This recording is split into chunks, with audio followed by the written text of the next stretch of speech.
Handle your high with Tadayoshi. All right, I have Erin Stern on the show. Thanks for finding the time to be on the show today, Erin. I appreciate it. Thanks for having me. Yeah, it's been a while since we really talked. It's been a couple of years probably. Now, you're still living in California, right? Actually, I'm in Tampa. Oh, you're in Tampa. I thought for some reason, I don't know why I thought that. I don't know why. How long have you been in Tampa? Probably, yeah, since 2010. But Okay. I mean, I wish I was in California. Oh, for some reason, I don't know why I thought that. I don't know why I thought that. It's okay. I'll take it.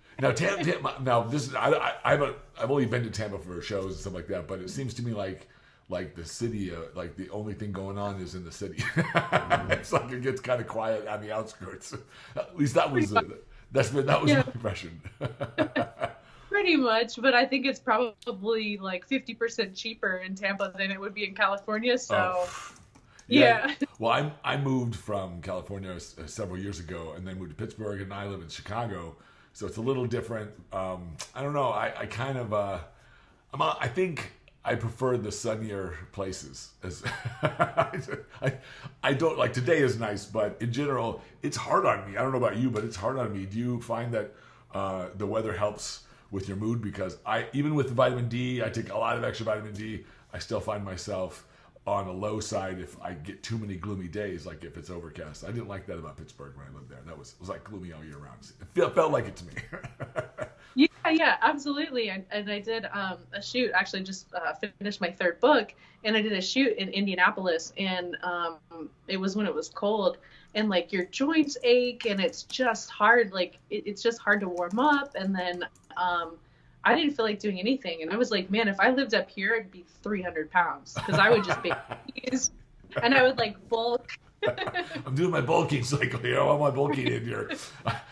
I know what makes me want to sleep. I just want to keep sleeping. Like I don't want to get up. Yeah. I need to see sunlight for me to get up. Exactly. So tell me what's going on in your world these days. The last time the last time I saw you, I think you were competing. It was a while back. So, I mean, when you're yeah. But tell me what's been going on in your world and update me a little bit. So I'm currently training for a track meet. I have not worked with a coach since college. I trained myself, going through figure and all that. And with track, it's not my specialty. I'm not an expert in it, so I thought it would be fun to work with an expert, and so I can continue to learn and get better. So I had my first testing day today to see where I am with like vertical leap and cool. Speed and all that. And so I'm excited to kind of switch gears and get back to my roots. Yeah, I was gonna say you started off, I think, early on in your career, in your athletic career, with track and field, right? Like running and different things of that nature. Because you have a physique that really lends itself to track and field. It seems like to me. Mm-hmm. Is that something that you've always had because you always have an athletic physique? You stay pretty lean. I know.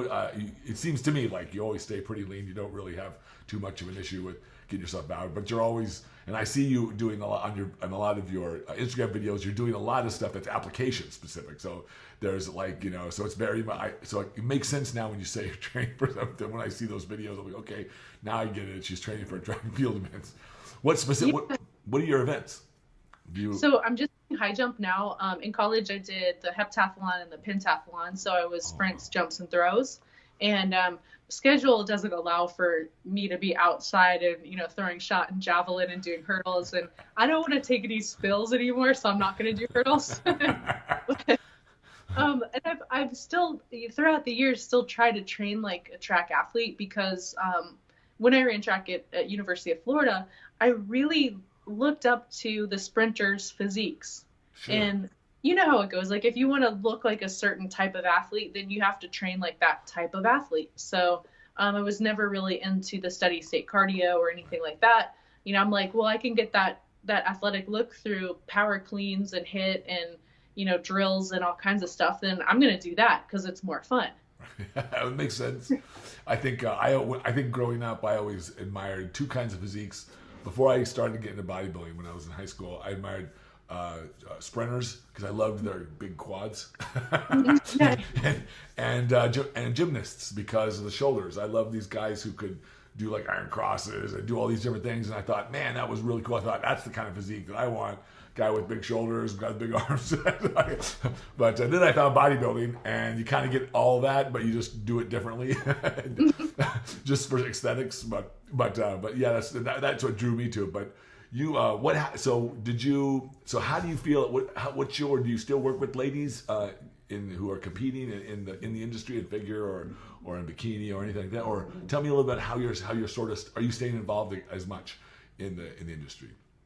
So I work more with ladies who want to look like they compete rather than actual competitors. Oh, okay. And the idea is to maintain a certain level of leanness year round and not have, that crazy yo-yo diet. Because as you know, with competing, it can be tough. And I know there were a couple of years where I put on probably 15 pounds, and that was a lot for me. And I was just like, I don't want to even go outside when I put the weight on. So, it's nice to work with people who don't want to compete, who don't want to crash diet, and they just want to look like superheroes, Sure, so yeah. I love doing that. And I still go to like local shows and still help promote the industry, and I love it. But figure has evolved, and I would love to compete again, but I'm just in between divisions, so I don't what I would do if I was to get on stage again. So well, you always, in my mind, you always had a wonderful physique, and it was very balanced and very nice. It wasn't overly muscled, but it was really right. I felt right where it needed to be. Of course, like you said, everything evolves, and preferences and proclivities change in terms of judging. And being a judge myself, I have my own proclivities for what I like, and everybody else does too. And sometimes it matches everybody else's opinions, and sometimes it doesn't. But I always thought you had a really wonderful structure and a very wonderful sort of physique for figure. It was not overly done, but right where it should have been. That's what I felt. And so I've always felt, so that's why I've always liked your physique, and I always liked your competitive years. Whether you ever go back and compete again, it won't matter to me. I always thought you were a really wonderful person, and you were a really wonderful competitor. And I think that kind of stuff, I kind of think that in figure there's still some evolutions left in terms of like what's going to happen, like what kind of physiques are going to really, because for instance, I really love Sydney. She's really awesome, and she's such a wonderful person. Oh my gosh, she really gets it being so young. She really, really, really gets how to be where she's at, how to be a champion, how to have the right attitude, how to focus herself. And it all comes from, after I interviewed her several weeks ago, it all comes from a lot of her coaches and how she practiced in track and field. She said it all came from all that. She said, that's she learned so much of it. As a matter of fact, one of the most interesting parts of our conversation that I had, and I would love to hear your reflections on your process in your life on mindfulness and these kinds of things. But she talks about, we were talking, I said, do you meditate? Because I'm huge into meditation. I meditate every day.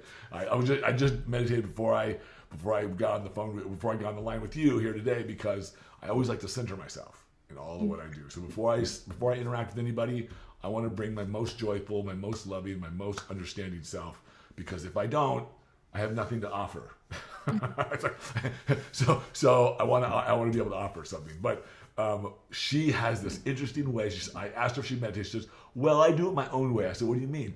And she says, "When I eat, she eats like 6 times a day or whatever. Yeah. Whenever she eats, she says, I tell people, don't talk to me. I'm not going to respond because this is my meditation." She sits and she eats and she focuses. And I'm like, wow, what a really wonderful way to do this. Like, she said, focus on every bite. I focus on how I feel. I focus on what it tastes like. I focus on just being in my moment. I'm like, wow, that is really, really awesome. So she does it. And so she's like 6 times a day. It takes me about 10 minutes to eat each meal. So it's like an hour of meditation a day. I'm like, really? So, but what do you do? Do you do anything in your life that like mindfulness practices or meditation or anything like that helps you center yourself? I just have to say I love that, because the whole mindfulness, especially mindful eating, I think is so important. And a lot of competitors miss that, right? They're just blowing through their meals, and they're like, well, I barely ate nothing today. And then, they just forget because they're not really present while they're doing things. So I love that idea. Me too. So for me, I have tried, I do mostly guided meditation. So I'll find something on YouTube and I do that. I'm big into visualization, and really just seeing the ideal life for myself and just living in it in my mind. And I find that doing stuff like that makes it easier to bring to reality. So it's like one of my favorite quotes, that everything on earth is created twice, once up here and then once, when you manifest it. Absolutely. So it's really important to for everyone to think about where they want to go and know where they want to go, because otherwise, how are you going to get there? It's like getting into a car and just hoping you're going to get to the grocery store if that's where you want to go. Like, you don't do that. You know where the grocery store is. So it's like you don't get on a boat and just, oh, well, let's hope that I get to the island, or, like wherever. So that's actually funny you say that, because that's actually the first thing that I ask my athletes, my competitive athletes, to do it. Even the ones that don't, the people that I work with, like yourself, who just want to have a certain look or have a certain health, I ask them right in the beginning to their first piece of homework before I even deliver a diet is to create the image of what they want to produce with their body. Down to the detail. I want you to, every wrinkle, every smell, every sensation, as much as you can. Because if you can't visualize it, just like what you said, then how are you going to get there? How are you going to know when you're there? You got to know when you're there. Because I think you can resonate with this. I think you'll know from having worked with lots of people. If they just want to lose weight, or if they just want to look better, then it's like you're never going to get there. No, it's a moving target, and it's intangible, and it's like, well, what does that even mean? Like, oh, I would wait. Okay, well, I mean, if you lose weight from your arms, you lose 10 pounds, you drop it from your arms, are you going to be happy? No. Right. You want it gone from the waist, or you want it gone for the hips, or you have to be able to maybe think about measurements, or like you said, exactly what that body looks like, rather than just I want to tone up. Yeah. Well, I think that, like you said, like, it's a little too general, right? It's just a little too general, and it's a good intention, and I think that that's a good intention. But now it's time to take that and to refine it and to figure out exactly what that means for that person. And sometimes it's kind of interesting what comes out of that, because a lot of times I find that most people, not so much the higher level athletes, but people who are regular people, or people who haven't been used to really pursuing some of these things, that becomes a very clarifying experience for them. And I think too, like, when you're thinking about like the goal of losing weight, that's a goal that's based in self-judgment, right? So people are beating themselves up before they even start, and that's hard. I mean, if you're the only person you have to live with yourself your entire life is you. It's your head. So if you can't live with yourself, if you're beating yourself up, then life is going to be just unbearable. So I think it's important to change that goal into something that's more constructive than, I'm fat.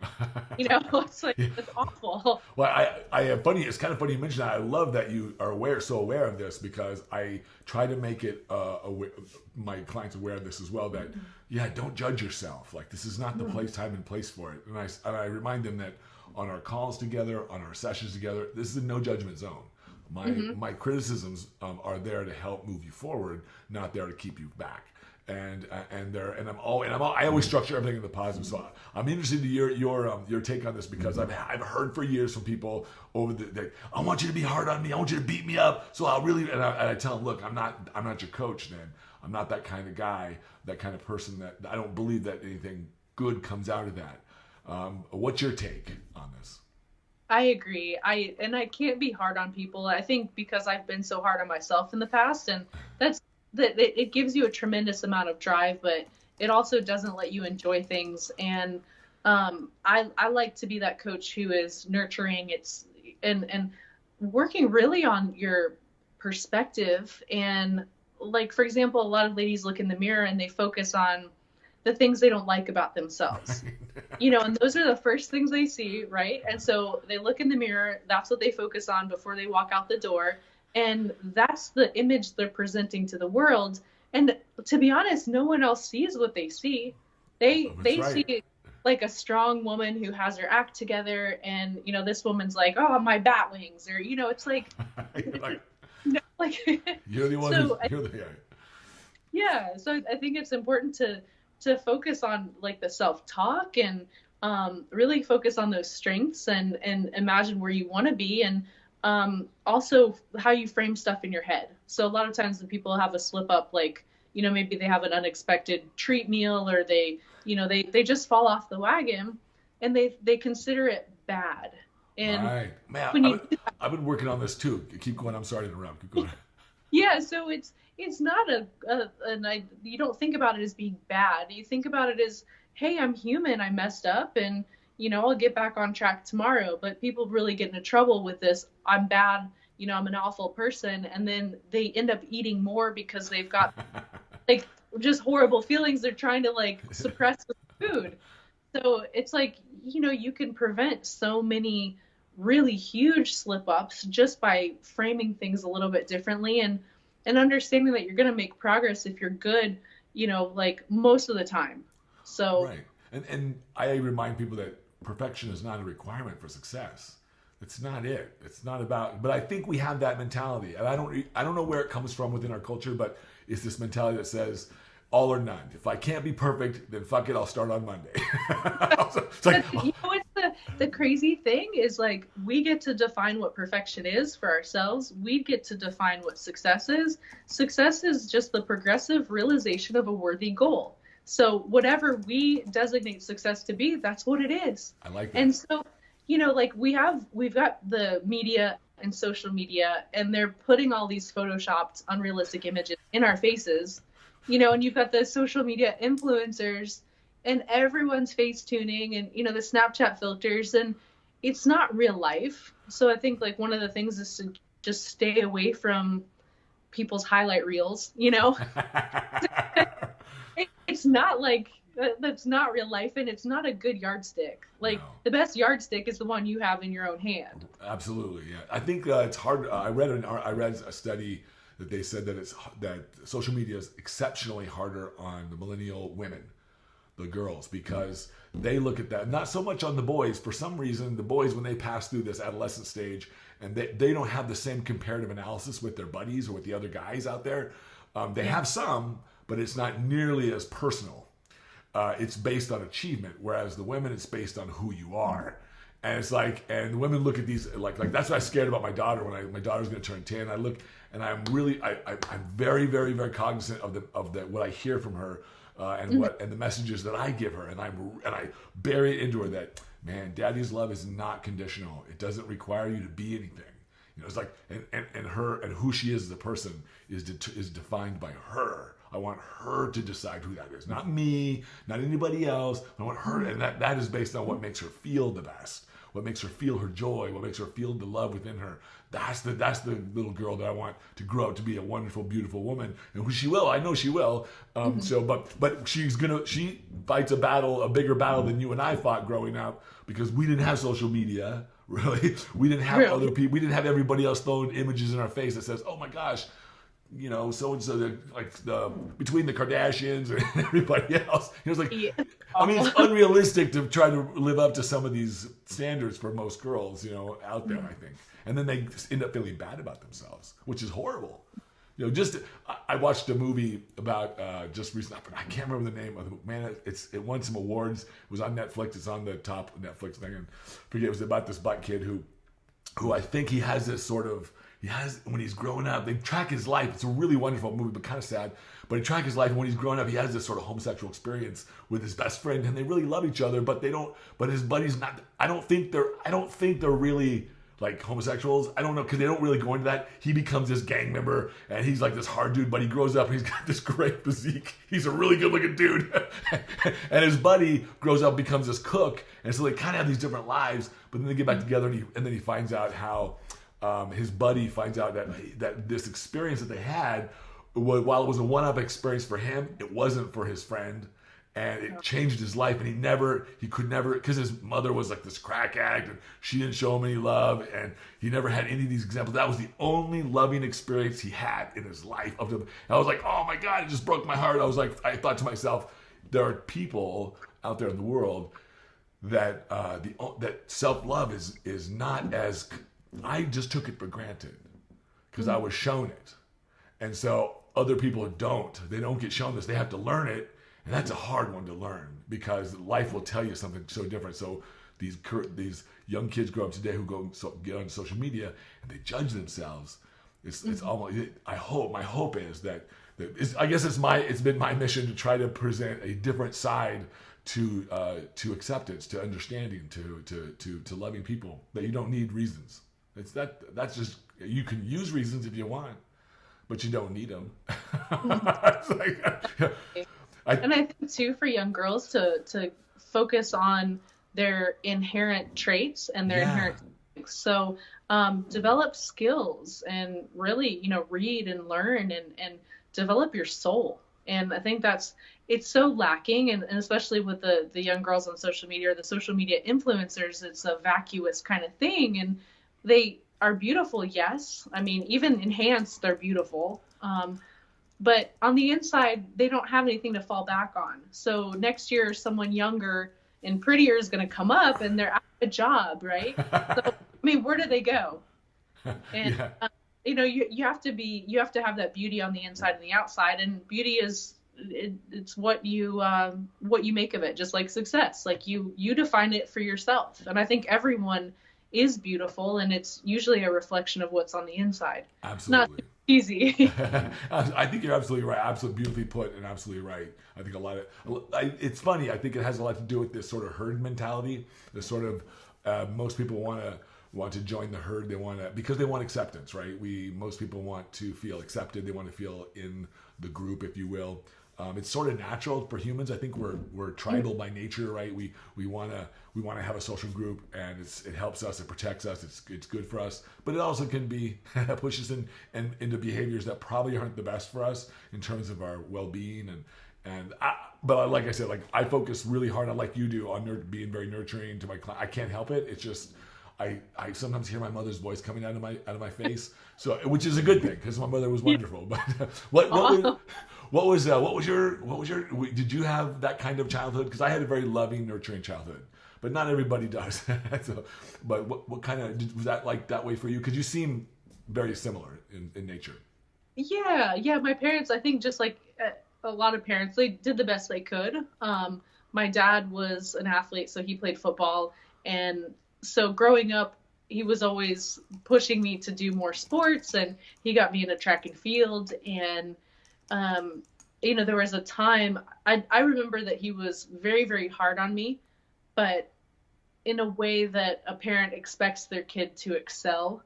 And I don't fault him for that, because I know that he, like I said, did the best he could and his intentions were good. But I remember I broke my foot in college, and I was doing the heptathlon. I had finished the first day, so I competed on on a broken foot for the first day, and I'm sitting. Holy cripes! I was like crying, sitting in an ice tank under a tent, and I think it was raining, and I was just movie. And my dad walks up, and he had watched all of the events, and the first thing he said to me was, "You're gonna finish the meet, right?" And it's crazy. Like, and for me, I never even considered quitting. Right. Like, I'm not, that's not what I'm, I was wired to not quit. And it wasn't a thought in my mind, but just that, I was hurting, and I wanted him to be a dad to me. And he was like, more concerned about you finishing. You're going to finish. So I think that's where I get my drive from. So I've had to go back and learn how to do the self-love, learn how to appreciate my progress and appreciate and celebrate the small achievements, not just the big ones, and really enjoy life, because you can drive yourself and push yourself, but if you don't know how to enjoy your progress, then it's really just a miserable process. Right. Well, you're right.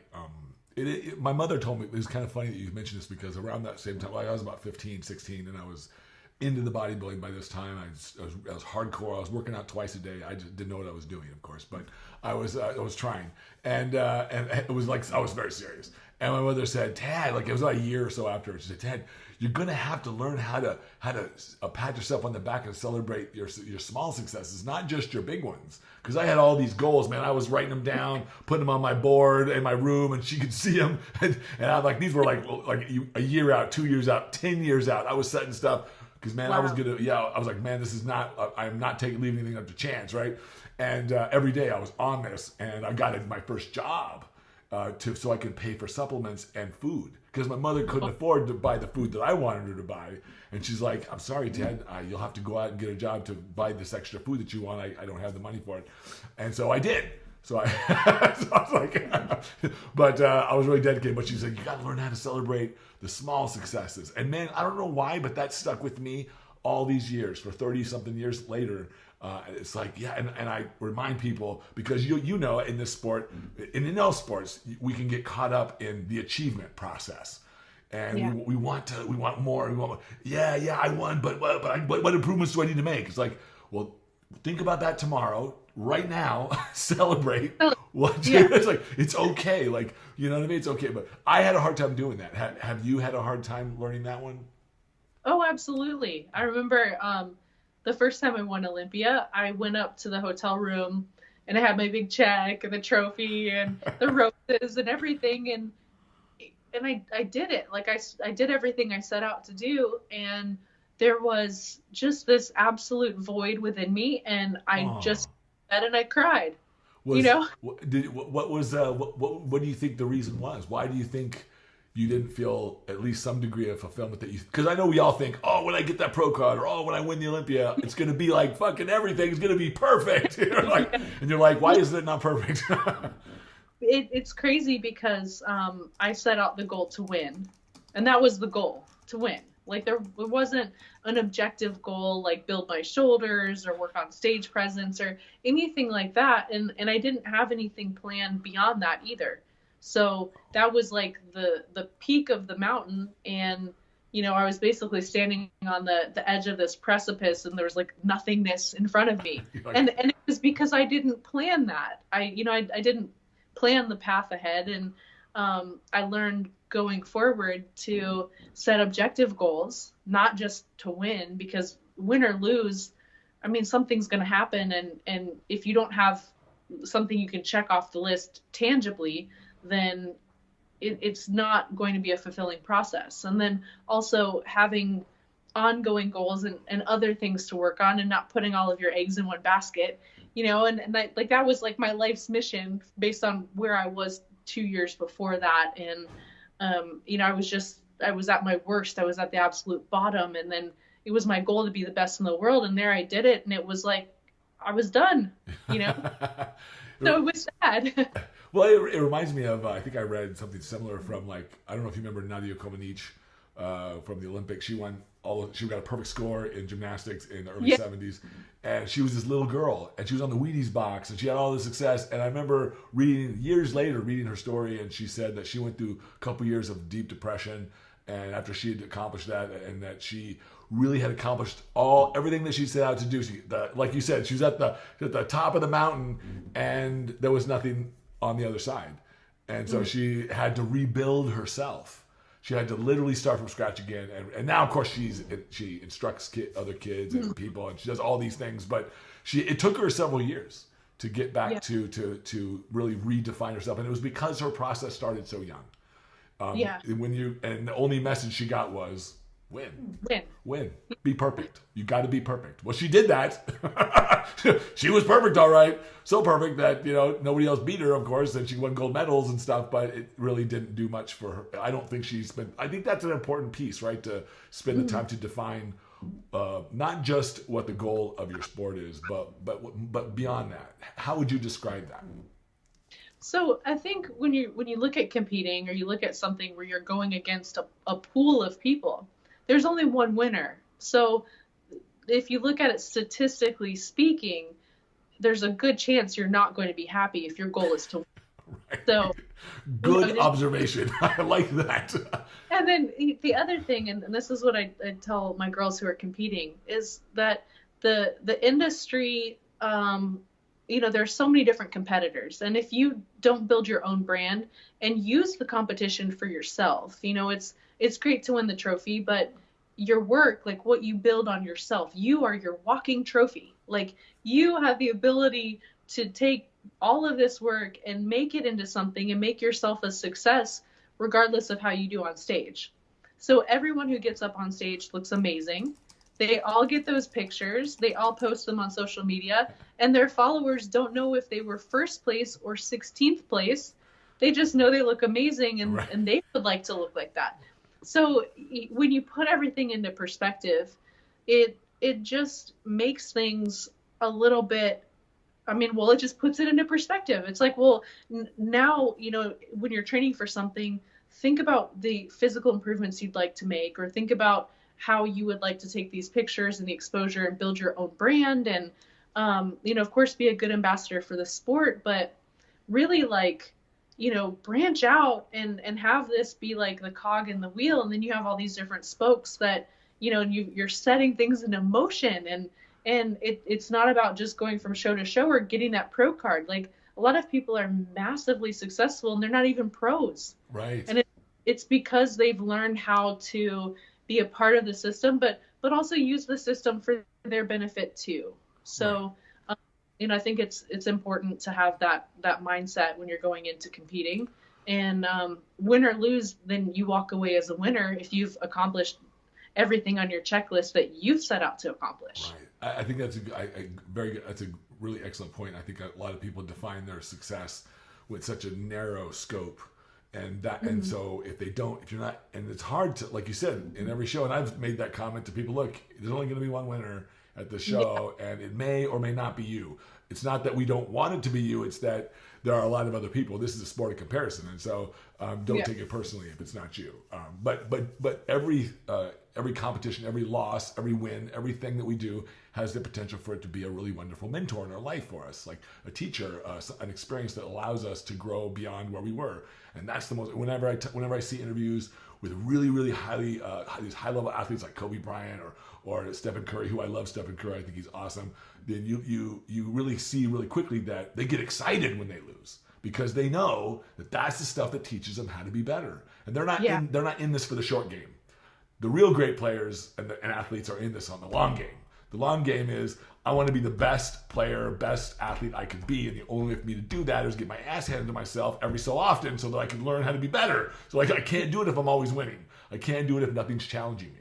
And so they don't see the losses as losses. They see them as actually wins. They see them as, these are the points, these are the sticky points in my career that allows me to launch forward. And I really tried to relay this to my athletes, because I don't want them to be so short-sighted.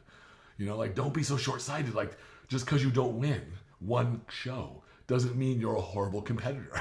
It just means that you have to move yourself beyond where you're at to get that to the next level, to the next level, to the next level, to the next level. And then maybe if you continue on the process long enough, you can be an Olympian, or you could be a Miss Olympia or a Mr. Olympia, or whatever it is that your goal is. But I do think it's important, like you said, to reconstruct what those goals are. Like, it's great to have a goal that says I want to win a show, but what's your real defining? How do you really define your success? And that's the way. That's, I think, the more critical question, because if you're defining success by accomplishing that goal to win the Olympia or to win whatever show, then it's kind of narrow. And if you don't win, like you said, you're kind of in for it. Yeah.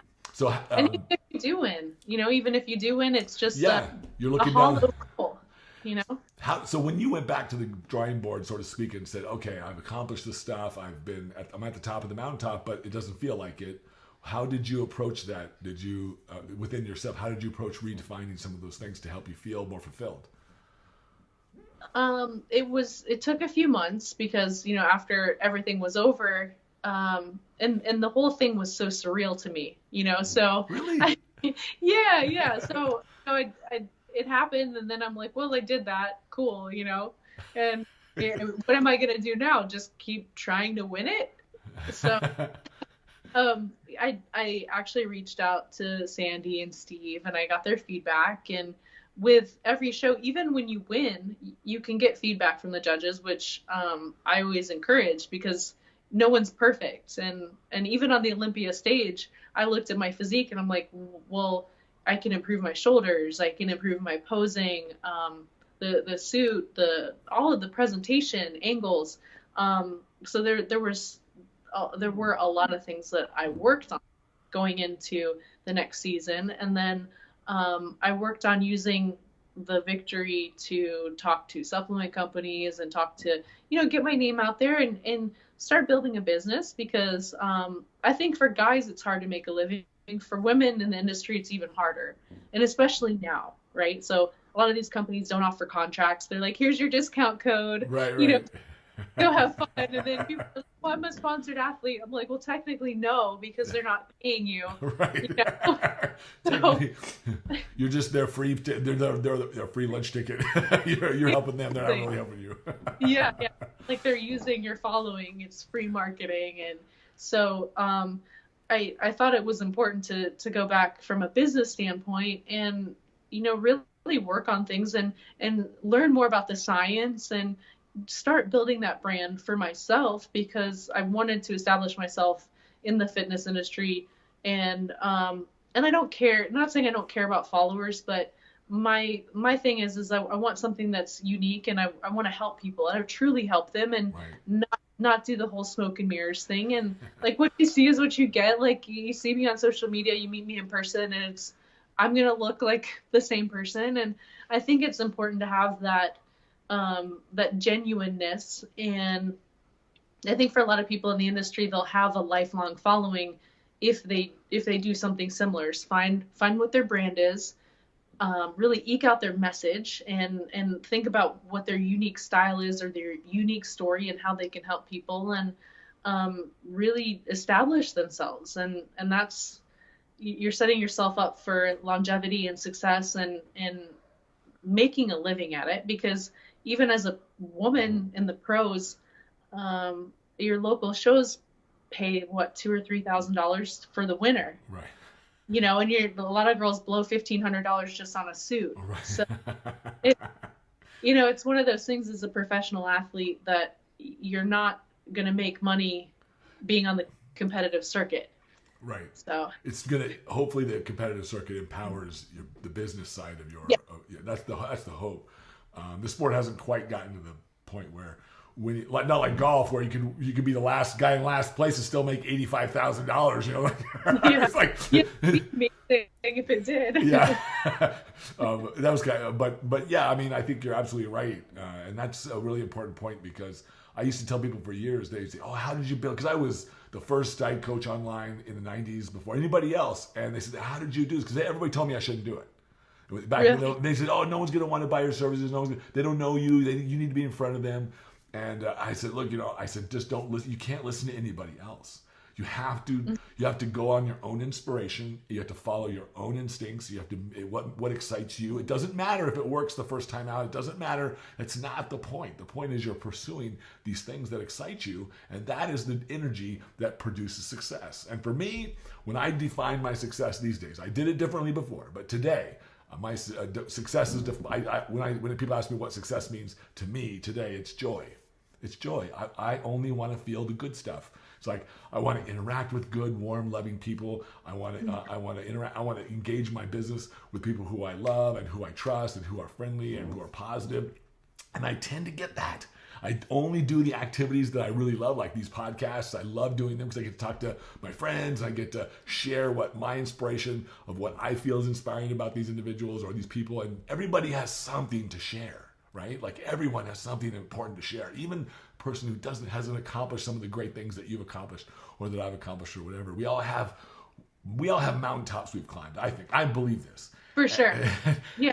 And a lot of people don't even realize it. A lot of people are, well, I didn't have any significant struggles. And I always say it's not so much a physical struggle. It can be a mental struggle that you had to overcome, or some kind of obstacle. Like, to be successful, like, you have to overcome obstacles. And I think if people dig deep enough, then they realize that they have overcome a lot of adversity, and then they can speak to others about that and inspire and motivate others. Yeah, we're all teachers, right? We all can be we can all be uplifters. One of my most powerful teachers in my life is my daughter, and she's only 9. And she teaches me through observation and through the honesty of who she is. She's just, children have that wonderful honesty about them, at least until they learn how to not be.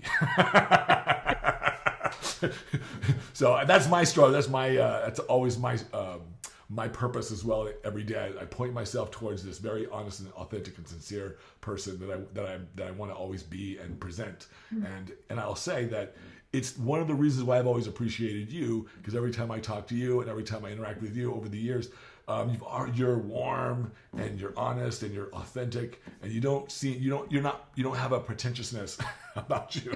Yeah. Well, I always know what I'm going to get.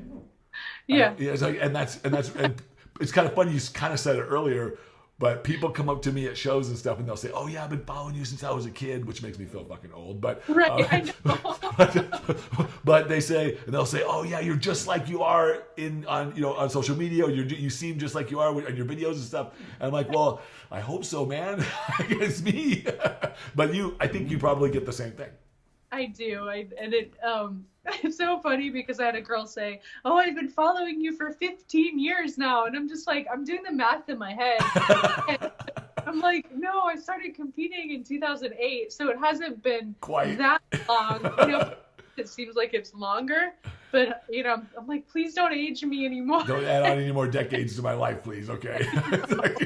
But the compliment there is that it probably felt like to her for such a long time. We're all friends. Yeah, exactly. And that's an interesting point, because social media does give people this. I think I've heard movie stars and celebrities say something like this, like they'll have these fans that really they feel like they're personal friends, because they watch their movies and they watch their content, and next thing you know, they're like a part of their life, and you're like, "Hey man, I haven't even met you, bro." You're like, right. you're like, I appreciate that you like my stuff, but I'm curious. I've asked this of a couple people, and they always have some really funny stuff. But do you have any funny fan stories like that you've had over the years? Let's see. Not really funny stories. I just had I had a lady at the Arnold's. She was all like tattooed up, and she's like, "Oh, I've been following you for so long," and she's like, let me give you a hug. And I hug. I don't really care. And there was a table in between us, and I went to hug her, and she like wrapped her arms around my neck, and she wouldn't let go. And so we're sitting there, and I'm like starting to sweat, because I'm like, okay, she's got me like in a headlock. You're like, "Hey, I know we're sharing a special moment, but." I started looking around, and I had to get security to like pull her away. Oh my gosh! But I was really thankful for that table in between us, because I was like, you might have been in trouble, man, if you have an obstacle between you. Wow. It's most of the time I'll meet people and they watch the YouTube stuff, and they're they're like, "Well, I've lost like X amount of pounds following your workouts," or nice. Like they just share that I've somehow changed their life, and I never met them up until that point. So it's kind of cool that you can do good things. And sorry, it was Amazon. Oh, that's okay. So you can do good things and help people, and just to kind of know that you're making that difference without even meeting someone is just amazing to me. I know the impact. Somebody told me this years ago, and you know how you can know the logic of something. Go, yeah, but then you don't really feel it until you actually experience it. But they said, "Oh, you just never know the kind of people you influence in this world. That we all influence somebody." Makes sense. And I'm like, yeah, of course that makes sense. Like we have this broad. Sometimes people see us maybe in the gym or in our person. Even somebody who's not so much on social media. We always interact with other people. People see us, and you never, like you said, you never know how people see you. You see yourself one way, and other people may see something completely different. And I tell it like this: you look in the mirror and you see the things you want to change, but most other people look at you and see the things they admire. Because they're not looking at you and looking for, most people at least, are looking at you and looking to criticize. Because some people do just look for criticisms. But most people look at somebody like yourself or me or anybody else they see in the gym or out there, and they look for the things, what moves their attention is the things they admire. And but we look at ourselves, and depending on the kind of person you are, we oftentimes move to criticism, we oftentimes move to judgment, and it's not the same. So I remind people of that hey, look, you're probably more inspirational than you think. Yeah. You probably inspire people in other ways too. Sometimes it could just be being a mom or being a good mate or whatever. It doesn't matter what it is, but we're all that way for somebody. And it's important for us each to recognize that I tell this to people, I just don't know if they really understand the magnitude of it. I say, look, I don't know if you know how worthy you are, how absolutely, completely worthy you are of everything that you desire, but most importantly, of love and of joy in this world, that we were entitled to that. That's our birthright. And that we're the ones who deny it of ourselves. By the power of our focus, we do it by the power that we have. We have this really wonderful power to create whatever we want in our lives, and we can create harmony, we can create peace, we can create joy, and we can also create all these other things that we tend to sometimes create, like criticism and anger and frustration and all the things that we don't really like. We tend to create that too. True. What now for you? What are you most excited about these days that you're doing? So, let's see. I finished my third book. So I wrote one self-help book, self-published that, and then I wrote a book. What's the book? Tell me what. I don't know. I didn't even know you wrote these books. I'm interested. This is kind of genre. Yeah. So the first book I wrote is called Empower Your Life. And like I said, just self-published. I wrote it because I'd always wanted to write a book. And then a publisher approached me a year and a half ago and asked if I'd like to write a cookbook for bodybuilders called the Bodybuilders Kitchen. And so I kind of interviewed for that. I wrote a couple of sample recipes and they hired me, and that came out last year. And then starting in the fall, this past fall, I started Train Like a Bodybuilder. So I've got Bodybuilders Kitchen, and then Train Like a Bodybuilder comes out next month. And it's over 100 exercises, I think 9 workout programs. And it goes with the cookbook. And hopefully we're going to get those in Costco. The cookbook is currently in Barnes & Noble and a lot of the brick and mortar stores, but we're looking for space like at Costco. And So the first book, Empower Your Life, is that what you said it was called? Yeah. What's that about? So it's a self-help book. It was some of the things that we were talking about before, like just how to cultivate this unique greatness that's within you. And one of my favorite quotes, I think it was from Emerson. He says, "Envy is ignorance, imitation is suicide." And so it's so cool, because if you look at it with the imitation is suicide, it's you're killing the unique and innate greatness within you by trying to emulate someone else.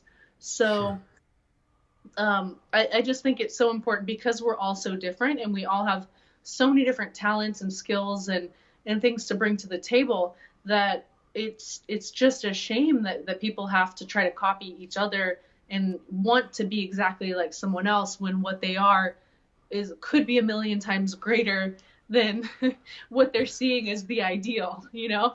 I know. I heard every once in a while somebody will say, "Oh, I want to do what you did," or "I want to be like this, like you," or some sort. And they'll make a comment like that, and I'll say, "You want to be like you?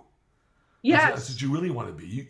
It's wonderful to be inspired by somebody else, but be that. I think Jim Carrey said it best, and I'm going to mess up his exact words, but it goes something like, when you try to follow the crowd, when you care so much about what everybody else thinks because you're trying to be like that, then you run the risk of becoming invisible. And I think, yes, absolutely, because you're like everybody else, right? Like, and everybody on the inside, it's my opinion. I don't know this for a fact because I'm just making some assumptions, but it's my opinion that on the inside, we all feel unique. We all feel our uniqueness. Nobody wakes up. I think so, but I think too with social media, there's a pressure to conform. Absolutely. we have uniqueness, but a lot of times it can be covered up by these superficial things, and we get away from it. And when we get away from what makes us so unique, and when we get away from our core, I think that's why a lot of people are unhappy or they're unsettled, because they're not nurturing that core within them. And again, it sounds super cheesy, but we have to find ways where we're able to kind of expose our uniqueness and showcase that, rather than trying to be just like everyone else, because there's enough of that for sure. I think that's the secret formula for success for people like Madonna, Lady Gaga, these kind of people who are just truly sort of unique, and they're unafraid of, in many ways, to be what they want to be. And it's like, and you don't like it, who cares, right? But it's exactly what has empowered their success, and they get criticized for it, but that's okay. Like, that's okay. It's okay for not someone, like I tell people, it's okay if you don't like what I have to say. It's just that, but it has to be also okay that I don't give a shit about what you think about me.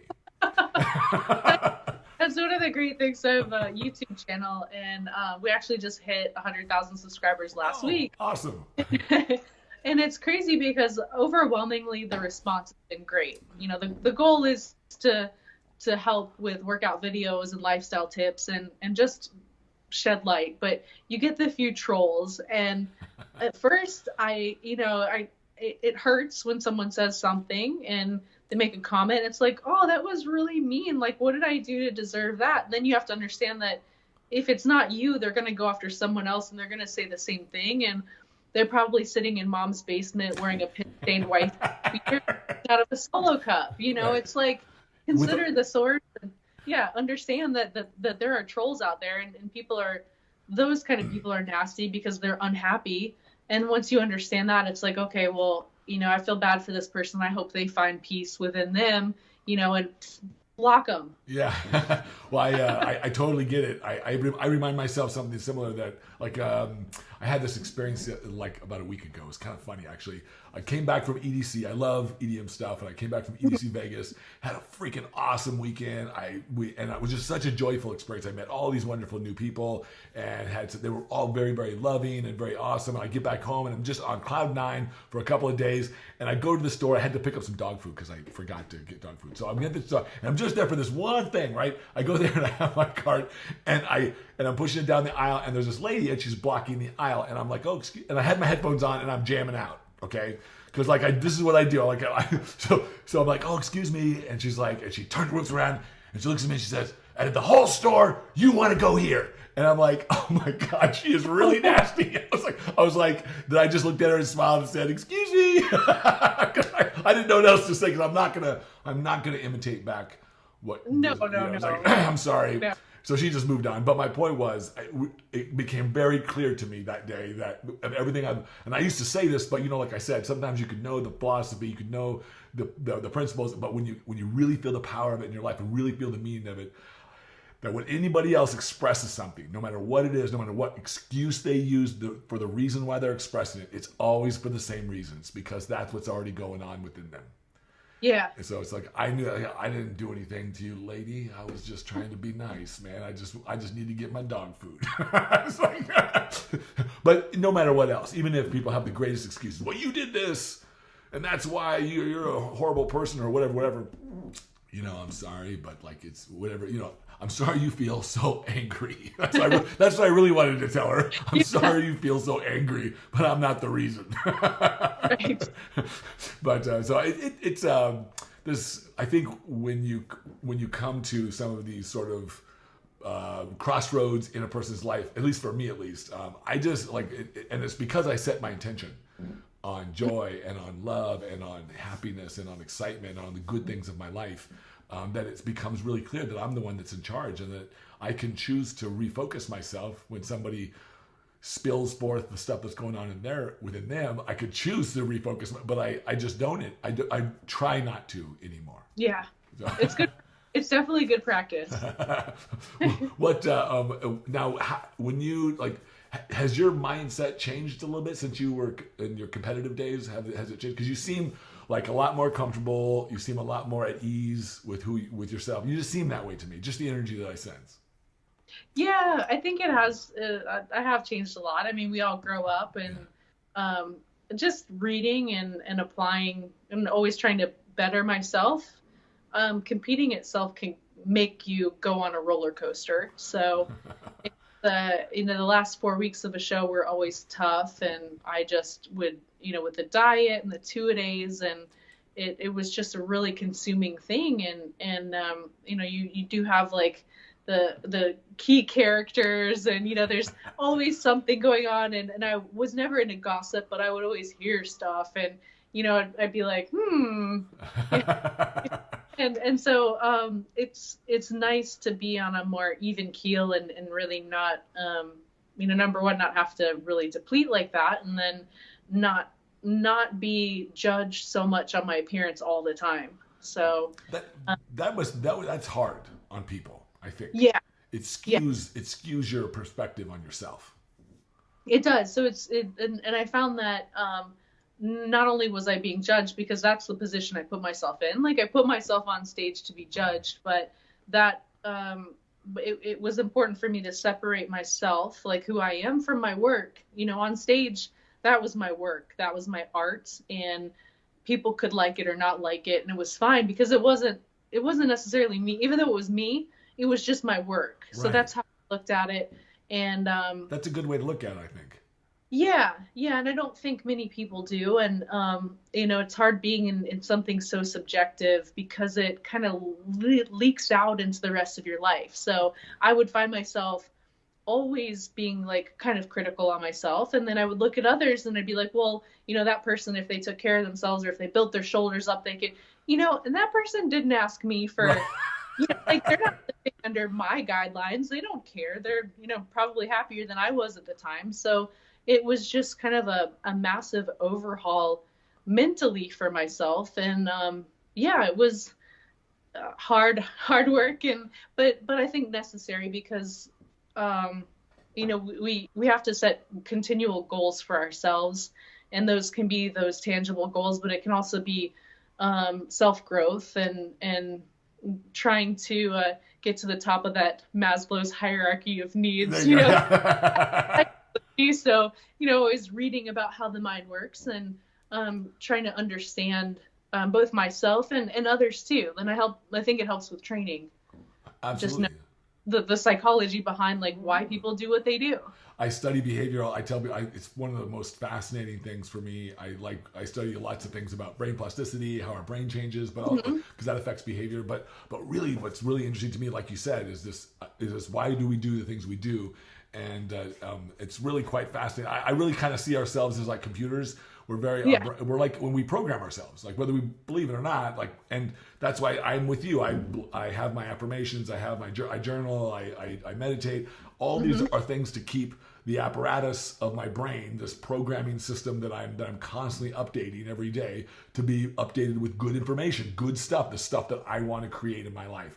I want to create more love and more understanding and more fun and more excitement, and all these things, and less of the things like frustration and anger and disappointment and all these things that we've all had in our life. But so I do the same thing, and I really see it that way. I really see that we're really very much like, I am not this body. This is just the apparatus that I use in this. Yeah, it's so funny because I always say we rent the shell.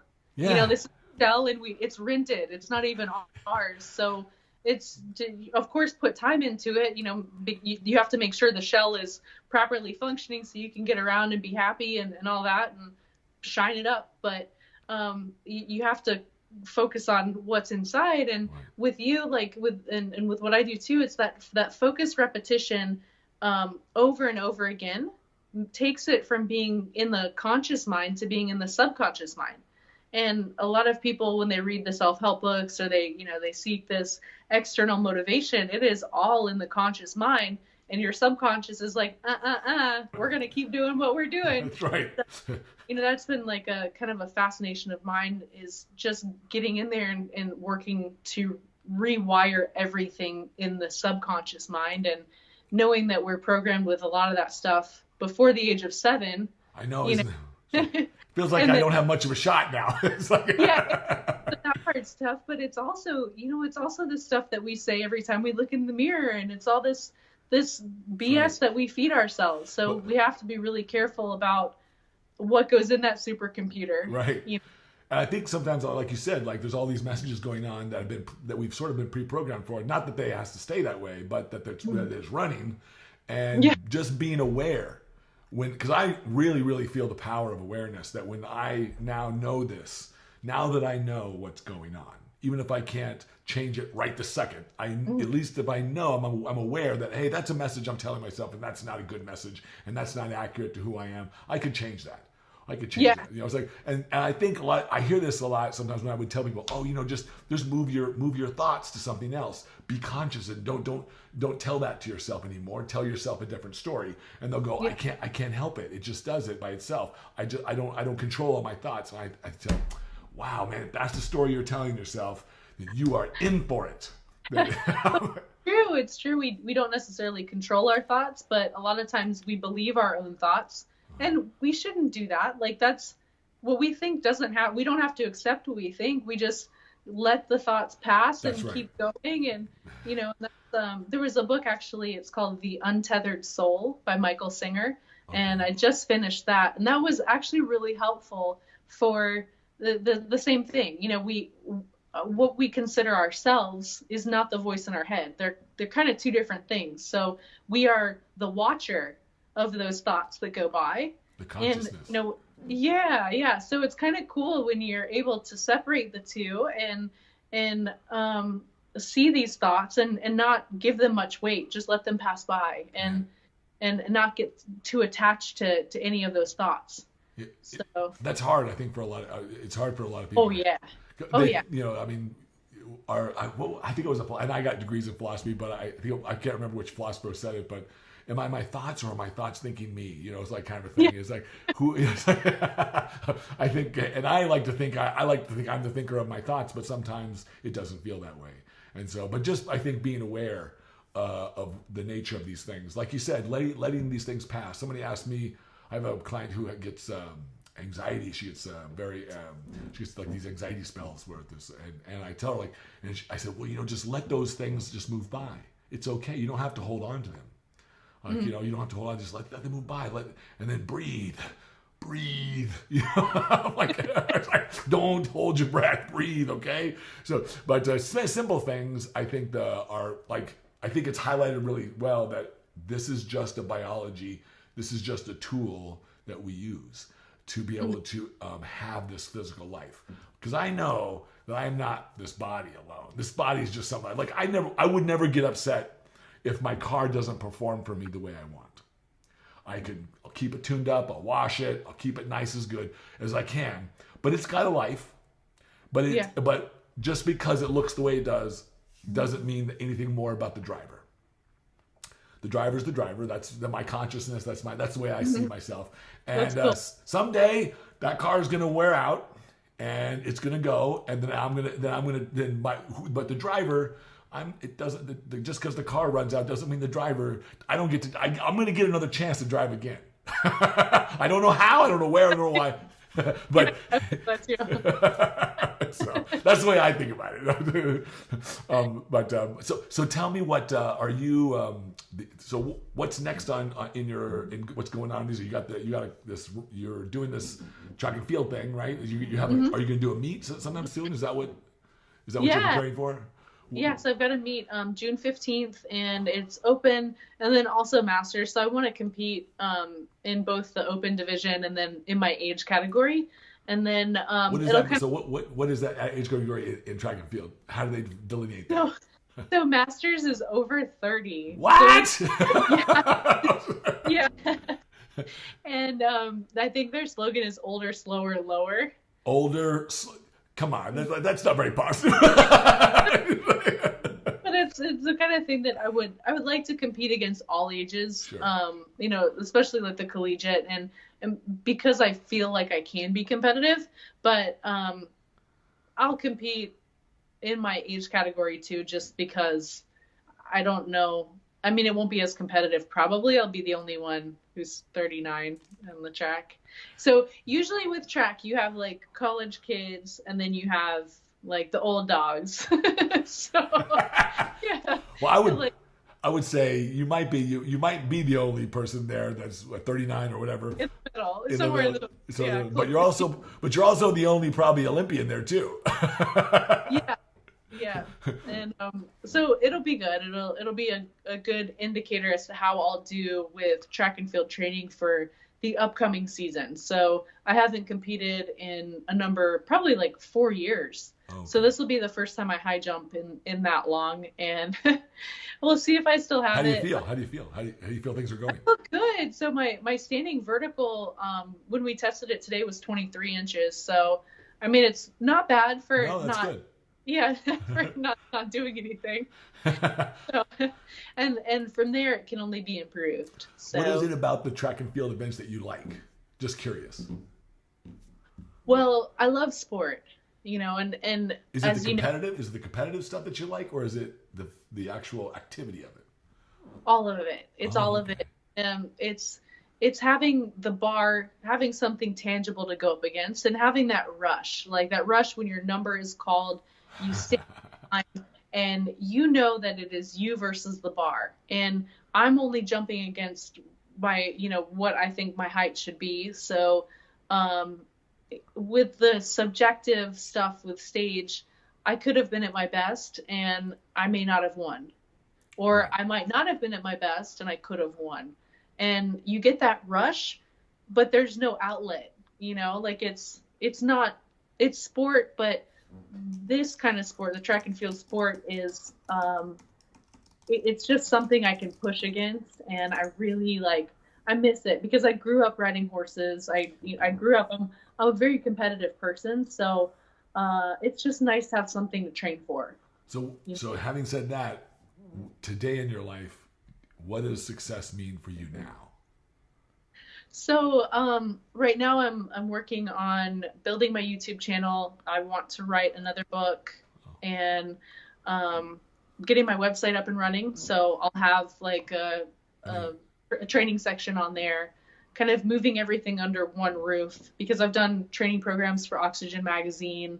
I've got a bunch of stuff out there that's in my content, but it's not mine. So, right. So you're going to aggregate this together, so to speak. yeah, trying to put everything together, and then traveling more and just building a life for myself that I can look back on and be like, wow, I did it, What is that? What is that in your mind's eye? What does that look like to you? Like what? And maybe not the specifics, but some of the essence of it. Like what's the essence? I'm always interested in this because it tells me so much of the person. I kind of have a little inkling of a hint of what it might be, but I'm just curious. I want to become a household name in fitness, and I want to show people that success in the gym and strength in the gym equals success and strength outside of the gym. And to show women especially that lifting weights doesn't make you bulky. Lifting weights gives you confidence. It helps you solve problems. It boosts your self-esteem, and especially getting older, it helps you maintain muscle mass, increases your bone density. There's so many benefits to it, and I think just based on my past, and I was a kid growing up with low self-esteem, and I suffered tremendously for it. And it was my fault because I didn't see my own value. So I want to help women avoid that pain and see the strength within them and live their best life. So that's what I aim to do. And just through workout programs and mindset training and just motivating and helping teach. I think you're already doing that. So I always ask a couple questions when I end my podcast with people. I always ask a couple questions that sort of relate to what their life and what's important to them. So what's for you? What's to your life today? That could be something in the past or something you're looking forward to in the future. What's your biggest challenge and why? And how did you why is it you're going to be your biggest challenge, or how did you overcome that challenge? Depending on whether you want to talk about it from the past or the future. I think my ongoing biggest challenge is overcoming myself. Oh. So I think for a lot of us, we have to get out of our own way in order to strive. Amen. So I have been my biggest adversary in anything I've done, and I'm getting better. And I think in the past, my biggest challenge was at one point I suffered from an eating disorder. I was spending time in a women's shelter. I had a restraining order against a guy who was trying to kill me. Oh my goodness.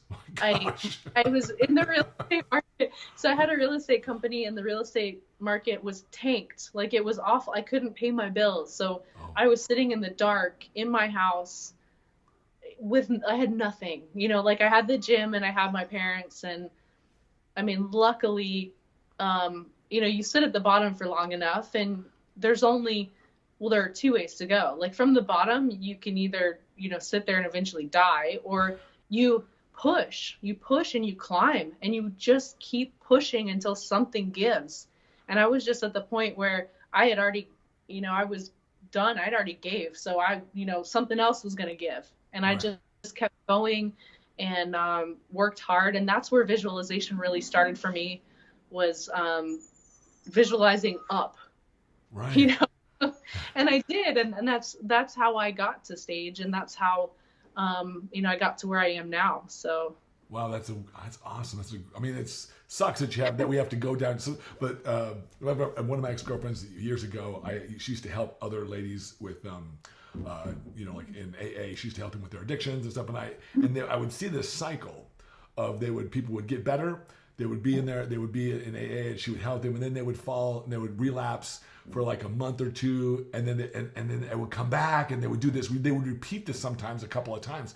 And I remember asking, I was like, hey, I said, I don't get it. How come they go to this place, they get better, they see the value of that, and why do they realize? She said, sometimes people just have to hit rock bottom. They have to literally lose it all before they wake up and before they realize to themselves, it's really a personal thing, that this is no longer acceptable. Does that feel like kind of what you went through? Sorts? Absolutely, yeah, absolutely. And that's why, when I talked about before, like, helping others avoid that pain is one of my goals, because what I went through was, looking back, it was completely unnecessary, but it helped me. I'm thankful I did, because it helped me get to where I am now. But I realized that so many people are going through, probably not something as bad, but, a struggle of their own, or a prison that they've constructed for themselves that they have the key to get out of. Right.